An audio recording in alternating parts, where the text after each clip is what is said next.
Hello friends, आप सभी का स्वागत है आज के इस वीडियो क्लास में। और आज के इस वीडियो क्लास में हम लोग सामाजिक सुधार अधिनियम के बारे में पढ़ेंगे। ये उस टाइम के सामाजिक सुधार अधिनियमों के बारे में है जब भारत पर ब्रिटिश शासन थी। तो उस समय कई सारे छोटे बड़े सुधार किए गए थे समाज में, और उन सभी सुधारों को लागू करने के लिए कुछ अधिनियम जारी किए गए थे। तो यहाँ पर आज की इस वीडियो में हम लोग उन्हीं अधिनियमों के बारे में पढ़ेंगे। ये हमारा लुसेंट सामान्य ज्ञान का वीडियो सीरीज है। इसमें हम लोग देखेंगे कि वह कौन से अधिनियम थे, उस समय कौन से गवर्नर जनरल का कार्यकाल था, और ये अधिनियम कब लाए गए थे, और उन अधिनियम का विषय क्या था, यानी कि किस विषय वस्तु पर इस अधिनियम को लाया गया था। चलिए, सबसे पहले यहाँ पर देखते हैं शिशुवध प्रतिबंध अधिनियम जो है, यह वेलेजली गवर्नर जनरल ब्रेजली के कार्यकाल में आया था। अ, इसका जो वर्ष है 1798 से लेकर 1805 ईस्वी तक था। इसमें था कि शिशु हत्या पर प्रतिबंध लगाना था।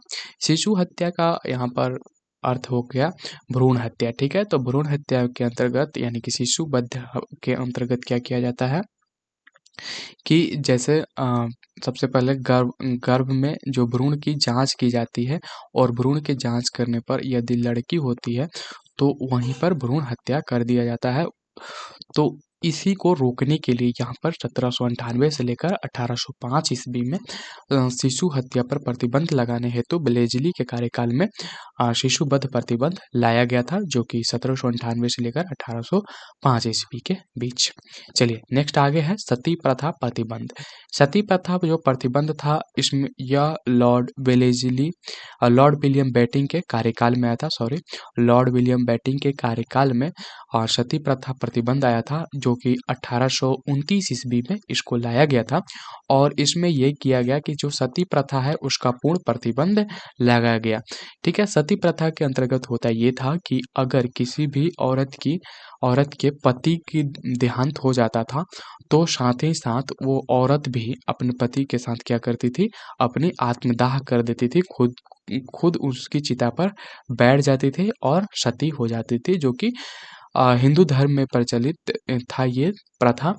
और ये दुर्गा के रूप एक जो माता सती यानी कि शंकर और पार्वती से संबंधित एक कथा है, जिसमें सती प्रथा का उल्लेख है, तो उससे ही रिलेटेड ये था। और इसे 1829 ईस्वी में लॉर्ड विलियम बेटिंग के कार्यकाल में इस पर एक अधिनियम लाया गया और इसको रोकने का प्रयास किया गया, जिसमें सती प्रथा को पूर्ण प्रतिबंध लगाने का कोशिश किया गया। नेक्स्ट है दास प्रथा पर प्रतिबंध। जो दास प्रथा पर प्रतिबंध लगाया गया, यह एलनबेरो के कार्यकाल में इस अधिनियम को लाया गया। ये 1843 में इस अधिनियम को लाया गया, जो कि 1833 के अधिनियम द्वारा 1843 में दासता को पूर्ण प्रतिबंध कर दिया गया, मतलब दासता को पूरी तरह से बंद कर दिया गया। तो दास प्रथा के अंतर्गत क्या था? दास प्रथा के अंतर्गत ये था कि जो किसी भी व्यक्ति को, ठीक है, किसी भी व्यक्ति को धनी जो लोग होते थे, जो ज़्यादा संपन्न लोग होते थे, ठीक है, आर्थिक रूप से, वो क्या करते थे, गरीब लोगों को बंधक बनाकर रखते थे। ठीक है, उन्हें कोई वेतन नहीं मिलता था और साथ ही साथ उनका खरीद फरोख्त भी होता था। यानी कि जिस तरह से आप गाय या बैल को जिस तरह से बेचते खरीदते हैं, उसी तरह से दास प्रथा के अंतर्गत आदमियों को, नौकरों को खरीदा बेचा जाता था, और ये जो दास होते थे उनका कोई अधिकार नहीं होता था। तो इससे जो प्रतिबंध लगाया गया वह एलनबेरो के कार्यकाल में लाया गया, जो कि 1843 ईस्वी में इस अधिनियम को लाया गया था, जो कि 1833 के चार्टर अधिनियम के द्वारा 1843 में दासता को पूर्ण प्रतिबंध लगाया गया। देखिए, हिंदू विधवा पूर्ण विवाह। देखिए यहाँ पर है चौथा कि हिंदू विधवा पूर्ण विवाह जो था वह लॉर्ड कैनिंग के कार्यकाल में लाया जाता है। ये 1856 ईस्वी में इसको लाया जाता है, हिंदू विधवा पूर्ण विवाह को 1856 में, जिसमें विधवा विवाह की अनुमति होती थी। देखिए, हिंदू धर्म में विधवा के विवाह को यहाँ पर वर्जित था एक तरह से, तो इसी को यहाँ पर लागू करने के लिए यानी कि अगर किसी के पति मर जाते हैं तो वह औरत फिर से पुनः विवाह कर सकती थी। तो यही था हिंदू विधवा पुनः विवाह, जो कि लॉर्ड कैनिंग के कार्यकाल में लाया जाता है 1856 ईस्वी में, जिसमें विधवा विवाह की क्या कर दी जाती है, अनुमति दे दी जाती है, यानी कि विधवा औरत फिर से शादी कर सकती है। नेक्स्ट है यहाँ पर native marriage act. Native marriage act के अंतर्गत ये था कि अंतर्जातीय विवाह यहाँ पर यानी कि एक कास्ट दूसरे कास्ट से विवाह कर सकता था।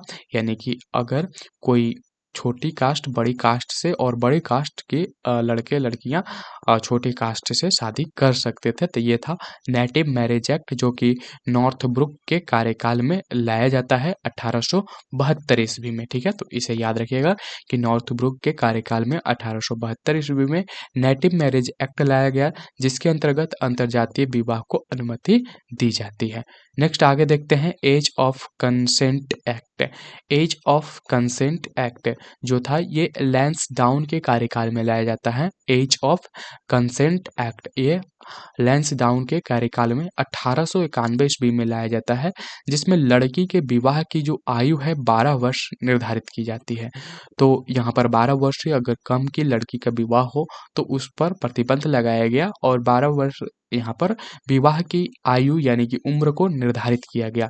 ये लैंसडाउन के कार्यकाल में लाया गया था, जो कि 1891 ईस्वी में, और इस अधिनियम का नाम था age of consent act. Next यहाँ पर शारदा एक्ट आता है, जो कि विवाह से ही संबंधित है। ये शारदा एक्ट जो है यह लॉर्ड इरविन के कार्यकाल में आता है 1930 ईस्वी में। ठीक है, तो शारदा एक्ट जो है 1930 ईस्वी में लॉर्ड इरविन के कार्यकाल में आता है, जिसके अंतर्गत जो विवाह के लिए था, विवाह के लिए लड़की की जो न्यूनतम आयु था वह 12 से 14 वर्ष कर दी गई एवं लड़कों की जो न्यूनतम आयु था उसे 18 वर्ष निर्धारित कर दिया जाता है। ये शारदा एक्ट के अंतर्गत किया जाता है, जो कि लॉर्ड इरविन के कार्यकाल में आता है 1930 ईस्वी में। ठीक है, नेक्स्ट हमारी जो वीडियो आने वाली है वह आएगी मुस्लिम सामाजिक के धार्मिक आंदोलन और संगठन के ऊपर। ये हमारा लुसेंट सामान्य ज्ञान का वीडियो सीरीज चल रहा है।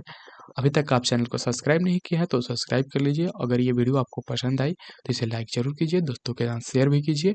मिलते हैं अगले वीडियो में, जिसमें हम लोग देखेंगे मुस्लिम सामाजिक धार्मिक आंदोलन और संगठनों के बारे में, यानी कि वो आंदोलन जो कि जिसमें मुस्लिम समुदाय के लोग और उनके समाज यानी कि सामाजिक जो समाज के लोग और उनके धर्म यानी कि मुस्लिम धर्म के लोगों के द्वारा जो आंदोलन किए गए, जो संगठन बनाए गए हैं, उनके बारे में हम लोग नेक्स्ट वीडियो में पढ़ने वाले हैं। तो मिलते हैं अगली वीडियो में।